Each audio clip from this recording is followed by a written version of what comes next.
sometimes you might feel a little isolated on who you can speak with, who matches that same level, not even level, just that same Nola agrees. vibration.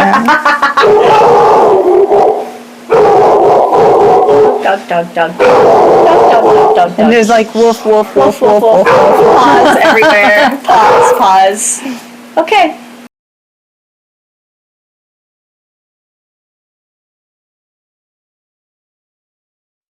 Disclaimer. This podcast showcases business partners and friends that engage in lively conversations about books over many drinks. Content may not be suitable for viewers under 21.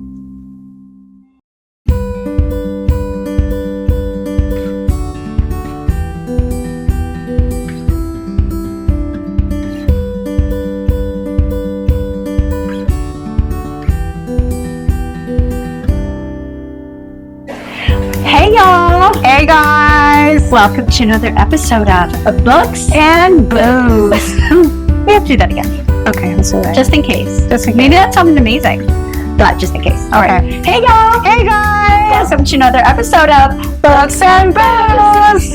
I'm Ilari and I am Kristen, and we created this podcast to take you on a journey with us of literature and libations. Yes, and I don't know. We keep saying this, like this is our after hours, basically, right? We're welcoming you to a sneak peek of our after hours as business owners. Yes. Where we go on the journey of having some great booze, talking about some awesome books, and speaking about business because business is fun. Business as it integrates, especially personally. Yes. Right? And I think when we have our own business, it's even more personal. That's why it was the door. The cameraman, the editor. Pissed. He has to add more words. All right. I forgot where I was at. Something called vibrations. We might have been pre-gaming. Yeah. This is an amazing gin. So this gin, let's get started. Kristen, what are we drinking?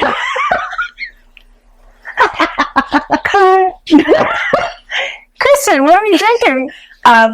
So you and Danny got to visit Jacksonville on your way, I think, to St. Augustine, right? Yes. And experienced Manifest Distillery. Oh, yeah. Which the word manifest has been really big for Kevin and I lately. Well, previously and still and lately. So the fact that there is a distillery with that name, because who doesn't love the universe intervening and drinking? No, and I think it's just so appropriate that their distillery is named Manifest because what they manifested in their distillery is incredible. It's small batch. They're not a huge operation yet. And I say yet. However, their environment within their distillery is impeccable. It's amazing. It is really, really beautiful. Absolutely. It's so chic. Their operations, the way their team members welcome you, I love the story, and it's so appropriate that the name is Manifest because they really did manifest a perfect environment to distill their product. Well, and I like when you read about them, they say a great vision can only be achieved through unity.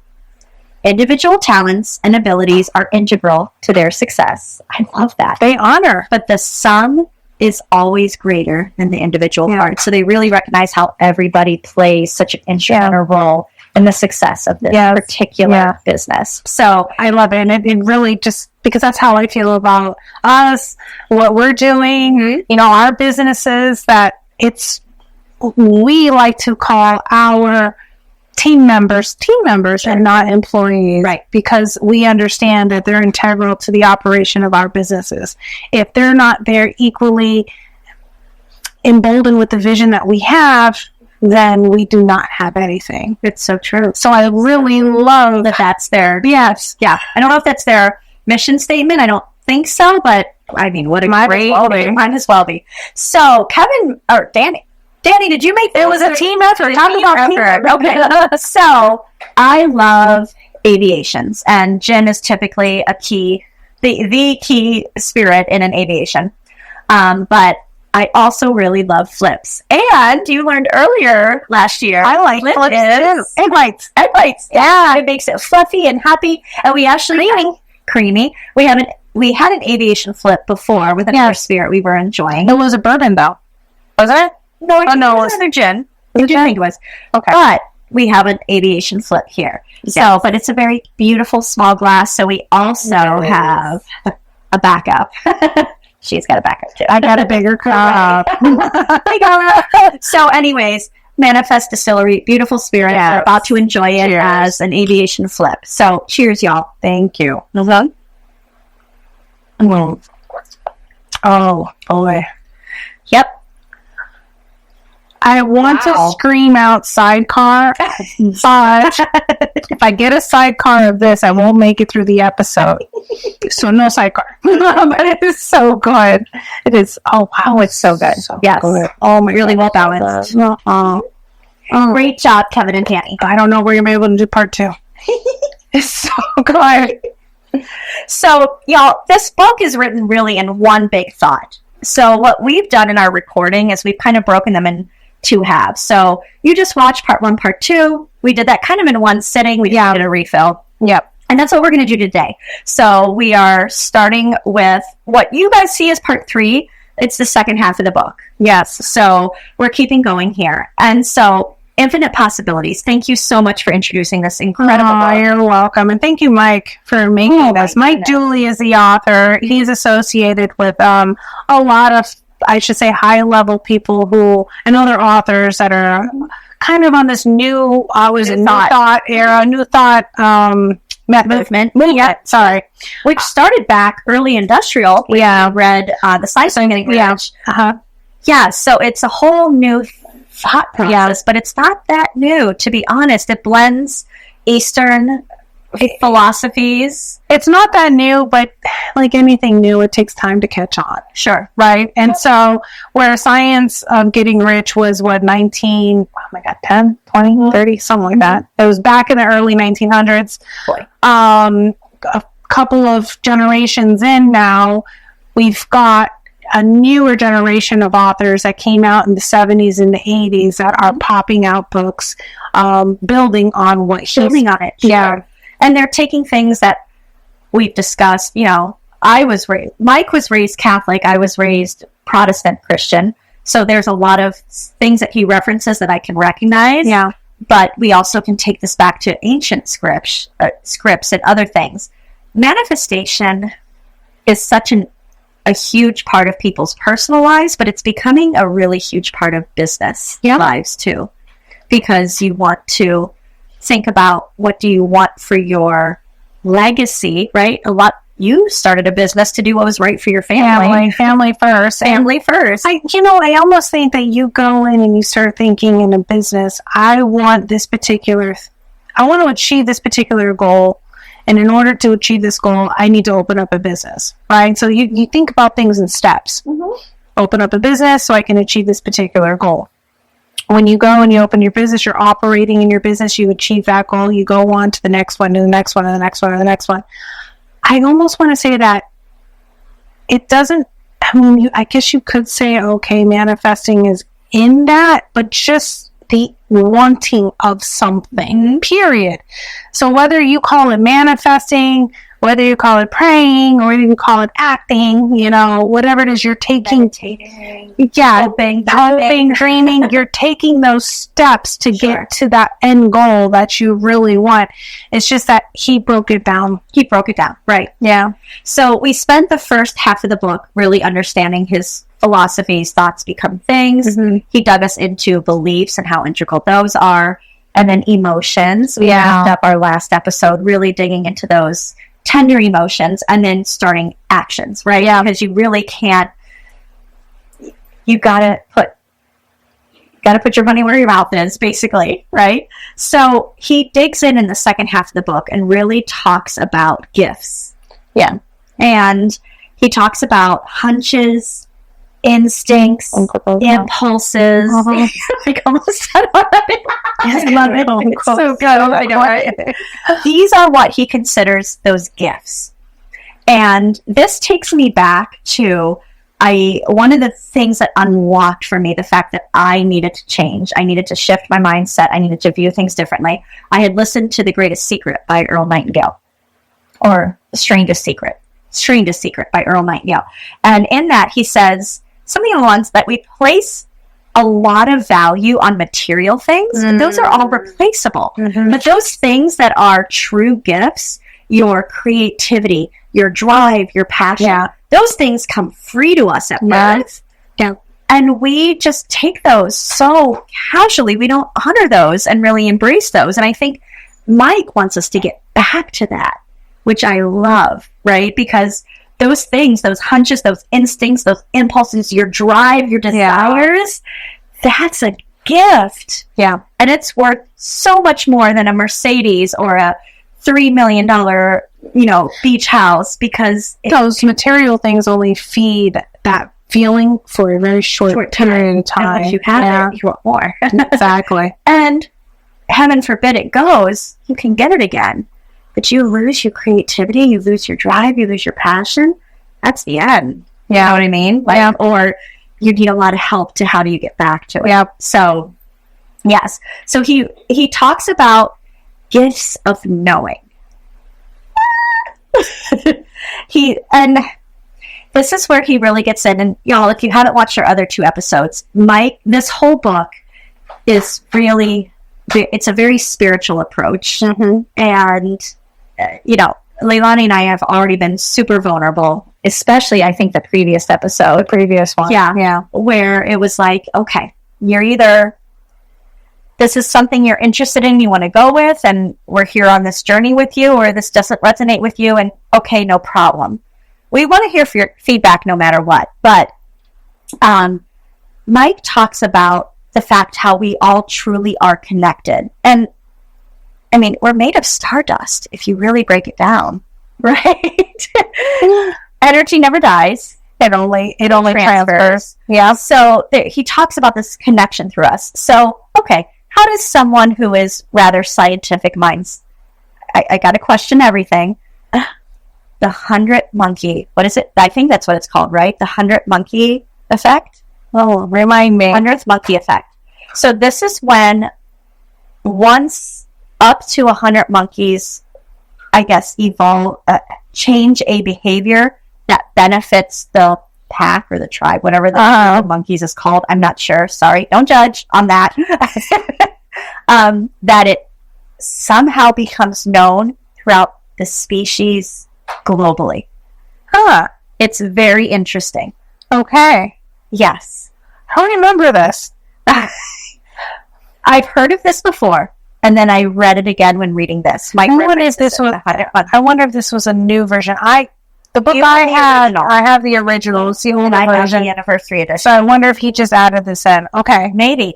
So, but then he likens this to, I mean, how many times have you just known something?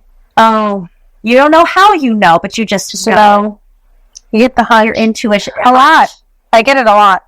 I bet you do.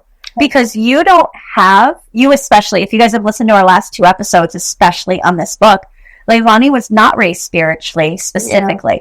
Yeah. Right? So she didn't have preset limiting laws telling her how things are.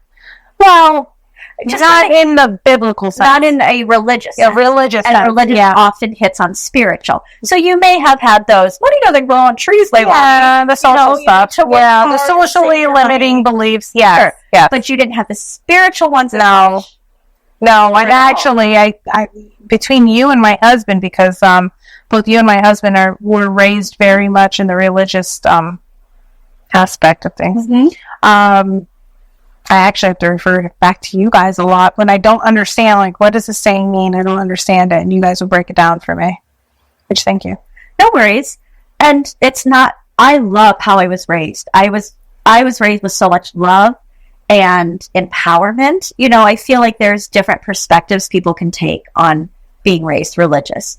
And it was never debilitating, except when it stuck within the confines of what the man-made church put into laws versus, I had a very empowering set of parents and grandparents, aunts and uncles. Everybody, Kristen, you can do this. Like, well, I've seen it firsthand. It's a very supportive religion in itself. Is very supportive. The community is very supportive and uplifting, and it's beautiful. The community. I mean, I've had very close friends and family that are very involved with their local church, and I've seen the wondrous things that their church can do. And I'm not saying there's anything wrong with church. I wasn't raised that way, and sometimes depending on the personality of the person, I think that's where a lot of people want to go and tell you what normal is. Normal means you need to do this, without thinking of the personality of one. Some personalities don't mesh well with the confines of your religious sect.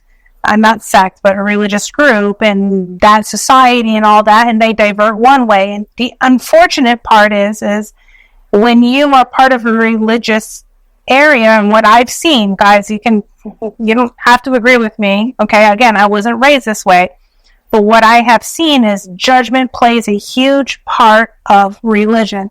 And if you do not align with the values you have been taught with in that particular religious group, you are judged upon.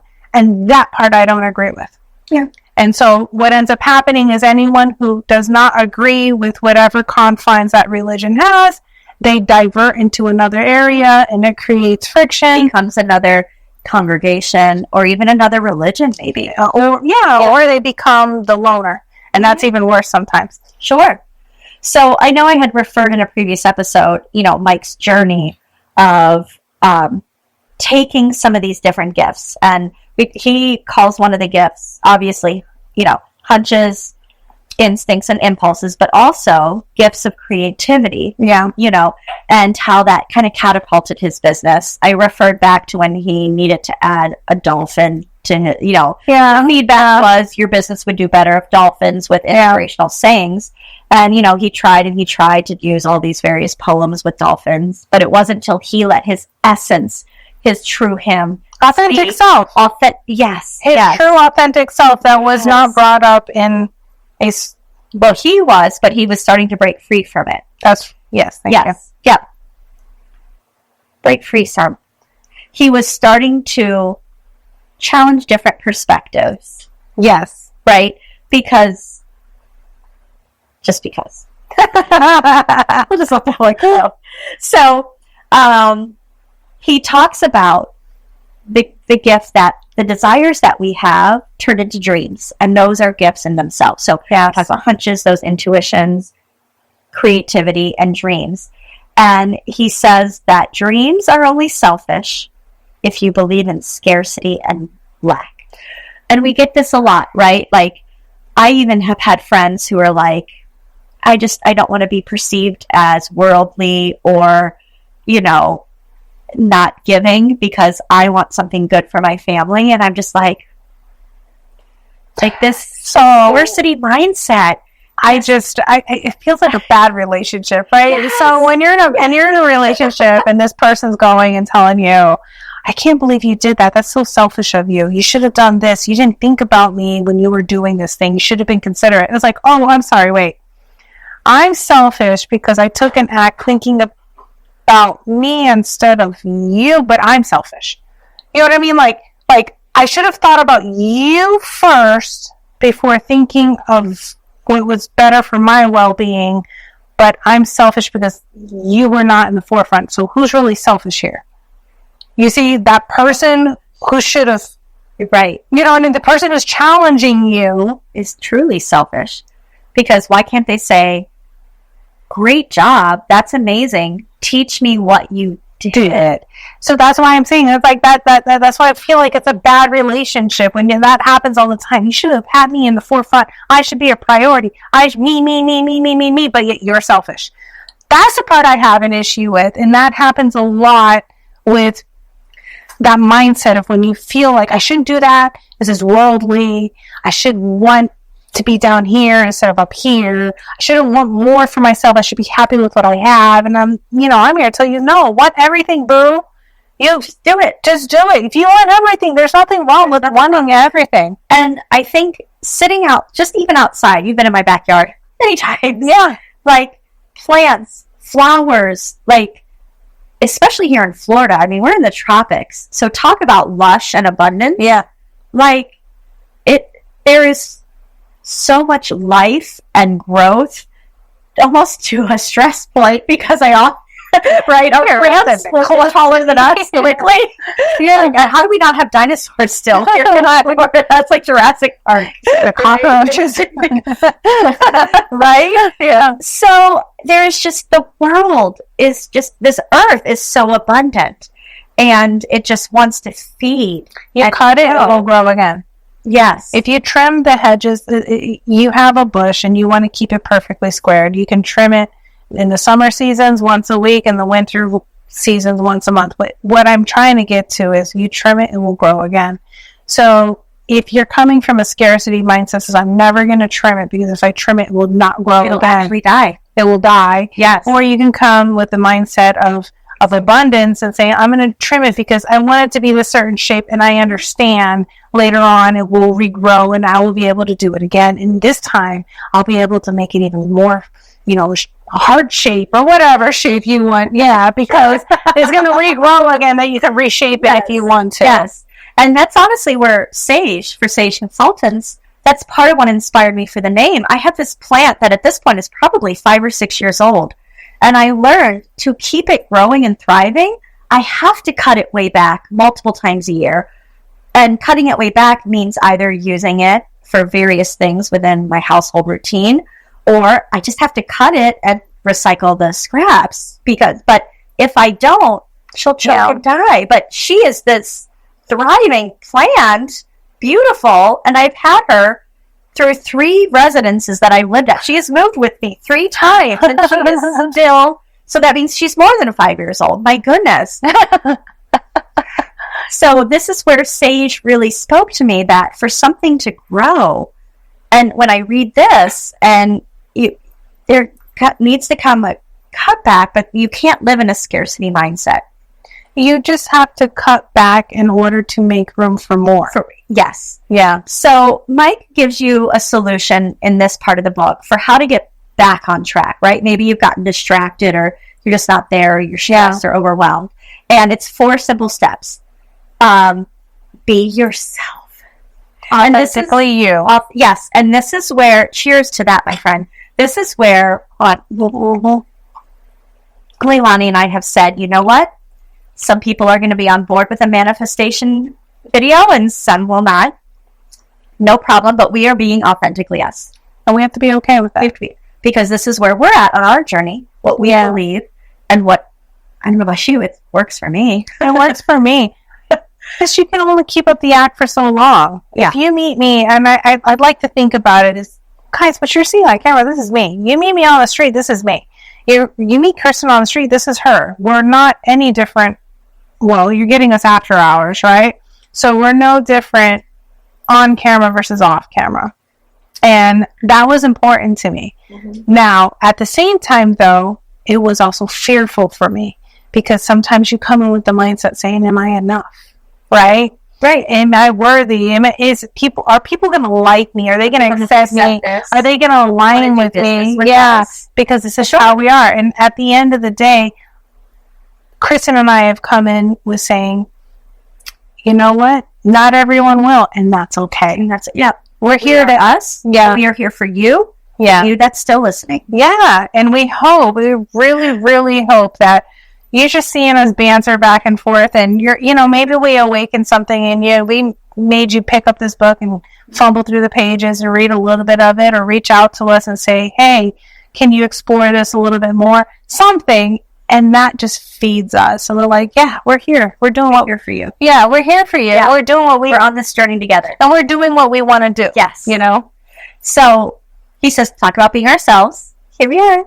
Hi. Hi. He says, deal with what's already on your plate. I think that's so important. Like, I remember this concept, shine where you're at. Yes. And, so many times we hear business owners, I can't start my business. I don't have enough money. But that's okay. Like, I look at you. You started your jewelry business on your on my dining table. Right. So just deal with what's already in your plate, what's in your wheelhouse, what you're dealing with. What you know, and then when you know, that's huge. What you know. If you don't know it, get people who do it, or don't go into that line of business yet. Or if it's something that interests you, learn it. Yes. That's the other thing is if you don't like it, or let's say if you don't like it, find someone else. But if it interests you, go. Prime example, I was just explaining to my husband the other day, I'm going to go learn glass making classes. Yeah. Yay. I want to go learn stemware for I want to how fun that will be. I want to go do it. I want to go learn how to do glass making. Is that here in Orlando? There are places here in Orlando because actually our glass earrings that we make in-house are not made by me. They're actually made by someone else. And it just inspired me to say, let me learn. I want to know. Sure. I'm attracted to it. It seems, something that I've always been interested in. So, hey, it's never too late, right? So I'm going to go learn. I'm going to go do some glass making class. You want to come? Yes, absolutely. You guys want to come? I would. So be yourself, do what's already on your plate, and then follow the fun. Yes, I love that. Yeah. Because when we do what aligns with us, it's fun. Yes. If you love what you do, you never work a day in your life. Cheers to that. Yeah. You guys, some booze, y'all. We gave away. Get some good booze. No, but seriously, I have so much fun recording this. We get together. It's once a week. We get together and we just go in, and that's why we say it's after hours. You're seeing us during after hours. Yep, we have a good time. We had a business meeting before. Yeah, meeting wraps up. We begin to drink, and then. But we also meet a couple times during the week when we're during office hours and stuff like that. Absolutely. But I really just love that we get to hook up and we get to discuss things. I think one of the main issues I had going on my entrepreneurial journey was finding other like-minded individuals that love discussing great books and just the mind. What Phoebe was saying. Yeah. Like, she loves that. Yeah. Like, this is what's so much fun about this. And I can't wait till we meet more of our audience. Yeah. Right? Like, And it's just be so fun. And I want to just take off, like, the part of me, what I love about what we're doing is we're taking off that taboo, which is like, oh, no, this is supposed to be stuffy or professional. Like, come on, guys, let's be real. Y'all are sitting there at home with a glass of wine, just sitting in front of your TV, and you really wish at that moment. Maybe they found the gin. Or they found the gin. Woo. But sometimes you just want to be sitting at the dining room table having a great conversation of all your business experiences that you've gone through and a good time of how it relates to you. And that part is a little difficult because of the taboo. So let's get rid of the taboo. Let's get rid of it. Get a good book. Last step is to begin it. Yeah. Begin it. And get some good booze, which I'm going to put here now. Here we go. I'm already halfway through. And begin it. So Mike says, follow your dreams for a reason, not the least of which is to help them come true. Yeah. I love that, right? We have our dreams. They're gifts to us. Yes. And when we go after them and we react with intention and action, we can put them into action. That mean to use the same. You know what? I think I had a quote that I don't know if it's going to be relative to this real quick, but while you're looking, okay, go ahead. So Mike refers to the fact of having faith. And he says, faith is that the sun will rise again, right? Faith in gravity is holding us to the earth, right? Faith in our body functioning correctly, and faith in your dreams. And I think that's so important. So many times I think dreams get dismissed, but they're part of what is, like, we're mind, body, and soul, right? So yes, gravity works. The sun rises. Those are defined as science, but dreams are part of that science. Did you find your quote? So I did, but I don't know if it's applicable to what you're talking about. Well, no, it spoke to you. Okay, so it spoke to me. I think we might have passed it either in this episode or the previous episode, but I'm going to read it. Page is one? 46, 47, 46. Read it. Pass it. Okay. So in here in the book, it talks about you can't help but make decisions and choose actions based on your beliefs, whatever they are and whether you like it or not, which is why your beliefs are so important. Look at the accomplished artist, inventor, or tycoon, and think not, there goes so-and-so who's talented, innovative, and powerful. Think instead, there goes someone just like me who believes in his or her talent, inventiveness, and power. You are not lucky or jinxed, protected or abandoned, popular or despised, healthy or sick, wealthy or poor, but you may believe you are, and so it will be. We are nothing in time and space but thought machines, and that's it. We think our thoughts become things. Of course, taking action is absolutely required, but as you'll soon read, our actions usually spring from our beliefs. And so I didn't know, I thought about it, and I'm like, we limit ourselves because Totally do. I don't know if you guys have come across it, but, I'll see someone like an Elon Musk or Jeff Bezos and be like, oh my God, they're so smart. They're so much better than me. They do. But what if they just were aligned, man? They knew what they wanted, and they didn't stop themselves from getting it, and they didn't let anyone get in their way, or didn't let themselves get in their way. And that's what Mike's saying. Yeah. That was a perfect time. Yes, the pages were from earlier, but I think a really great time for the quote, because we're talking about how to truly get this going, right? So he's helped us in the past 2 episodes, first half of the book, reshaping the groundwork, because you can't, I'm sure somebody could just start manifesting and it works, but a lot of times we have a lot of paradigms we have to fix and change. So what you just read is part of those paradigm shifts, right? You can look at Elon Musk and says, oh, lucky him. Yeah. I don't think he considers himself lucky at all. Oh, yeah. Oh, or other people we know, like, oh, his dad gifted him $1 million. That's where he's at, right? So, but you can also go in and say, he did what he had to do with those $1 million. He follows his dreams, too, right? Yeah. I think his dream was, I feel like at some point years ago, he said he wanted something about Mars, be first man on Mars or build the first colony on Mars or something. And because of how broad his dream was, he was one of the first, privatized things that went up into space and came back. Right, he had to start somewhere. Yeah. So his ultimate goal is so much bigger, but we're getting into space, we're coming back. I think he even has shuttles that gets to ISS and comes back already. Yeah. That's huge. That's huge. So, be yourself, deal with what's on your plate, follow the fun, and begin it. But then, faith. And Mike expands on his belief of kind of connection to the universe. And he talks about we're more than what we are within our own skin. There's so much more to us. And this is what I love. He says, thriving, not surviving, is our default setting. And so many of us are like, I'm surviving, and survival mode, living the dream. I hear that a lot.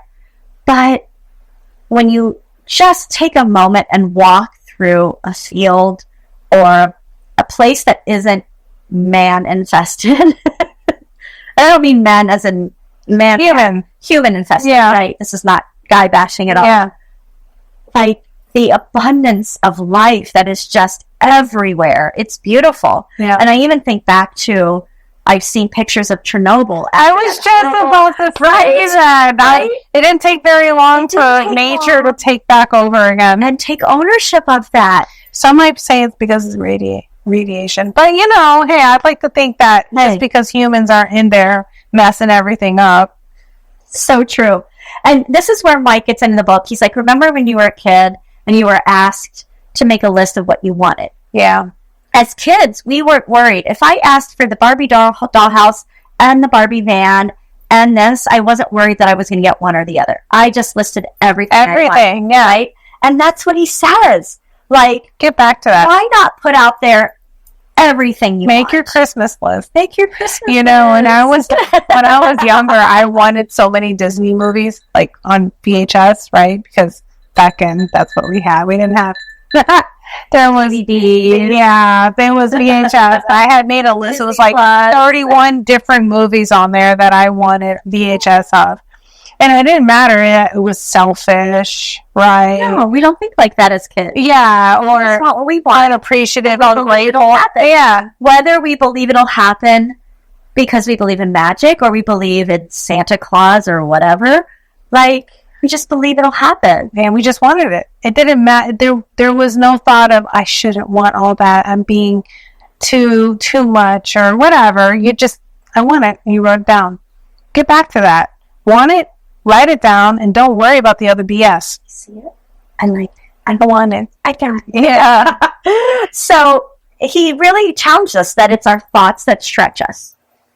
And he says, he gives examples when you go to begin to manifest.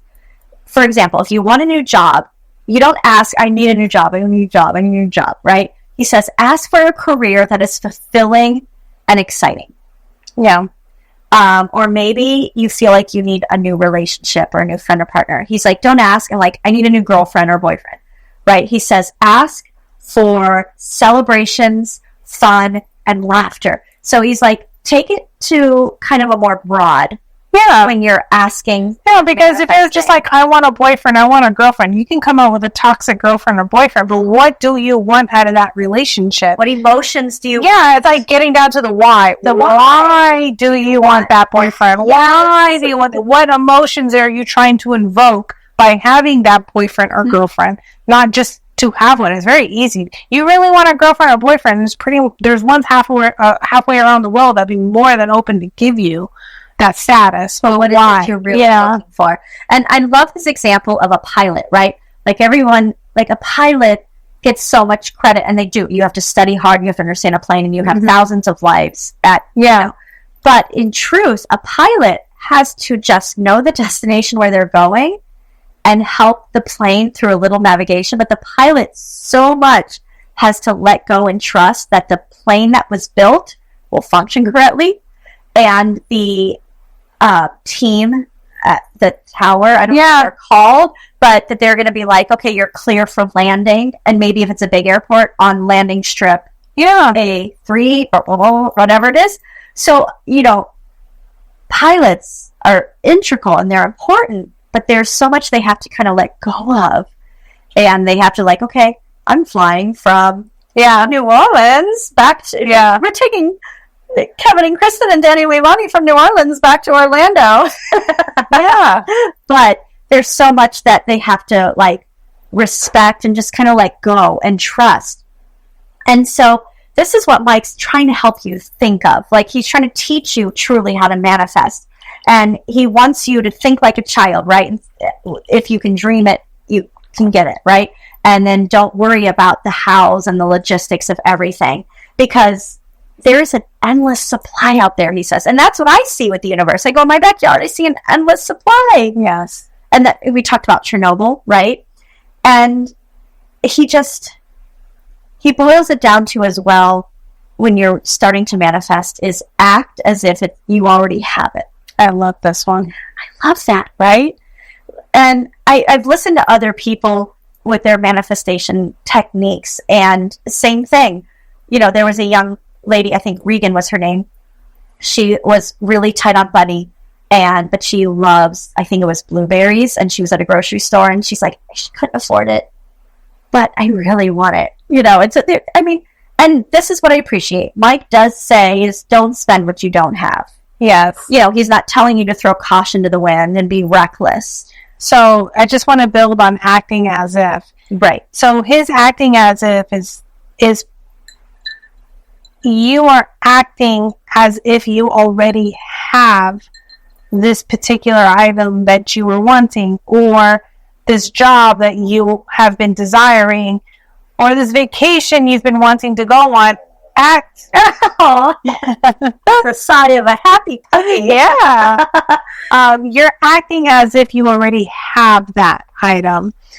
So you are vibrationally bringing you to that point of obtaining the thing that you are desiring. And that's where we talk about the emotional state of being, your vibration. And by being there, you are attracting that, right? Because like attracts like. So if you're vibrationally already acting as if you've obtained that item, you are going to attract that item into your life. So if your desire is to go to Bora Bora, well, start acting as if you already booked the plane tickets. You're already research. Do the research. Go ahead and look at Amazon for the clothes that you're going to wear, the hat you're going to take. Maybe make a checklist of all the things that you want to bring with you on a trip to blah blah.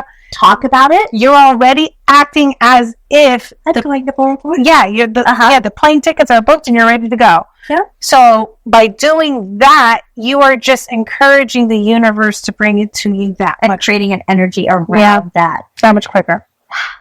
So this is where that thought, that old adage of money doesn't grow on trees, came to me, and I was like, but wait a minute. Wait. It literally does. It does. Yeah. I mean, let's talk about people who have fruit farms. Fruits grow on trees. Those fruits turn into produce. Produce gets sold. The farmer makes money. Okay. Trees grow and they create lumber. Yeah. I have just paper. Different fabrics for our clothing. Yeah. I'm just like, money does grow on trees. It's how you look at it. Yep. It's your perception of it. So, he says, Mike explains, one just can't say, okay, I'm going to start manifesting. All right, I want to be rich. I want to be rich.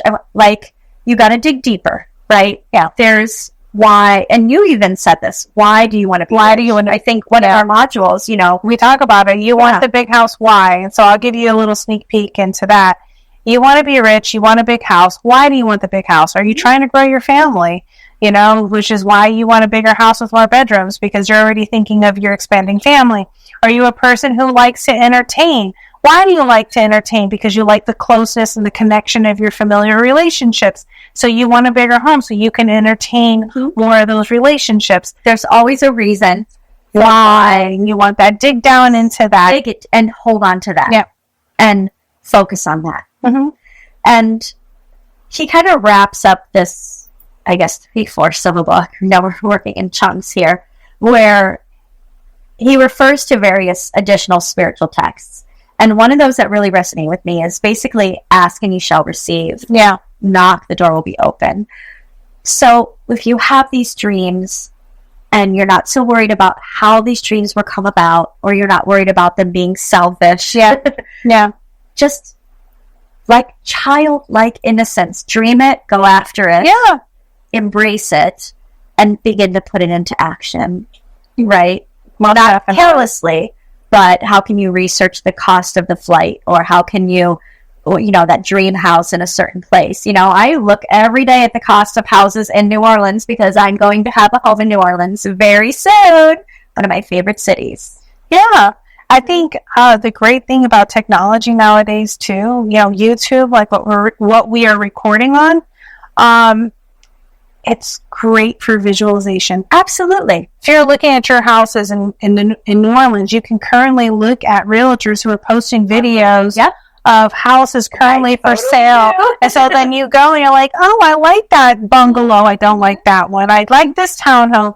And, it's shotgun home or Creole. Yeah. So you're visualizing what type of home that you want. Absolutely. Yeah. So, Mike, such an incredible book for opening your eyes and helping you along the path. And we did this intentionally. Manifest Distilling. Yes, we did. And Infinite Possibilities. Great gin. And y'all, thank you so much. Thank you so much. We really appreciate the community that's starting to grow, the viewership that's starting to grow. Please, guys, let's get back to what YouTube was meant for. YouTube was an entertainment circuit, right? People recorded themselves and feedback in reality, right? Yeah, real version of here we are of them. Putting it out there, looking for feedback. Yep. Please comment with what you liked about this particular episode and what you like about this book. And if you think there's something we can improve on, this is what we thrive on. Yes. We're not here just to look beautiful. We're actually here to help, to learn, and learn. This for our growth. It really is. We started this for our growth.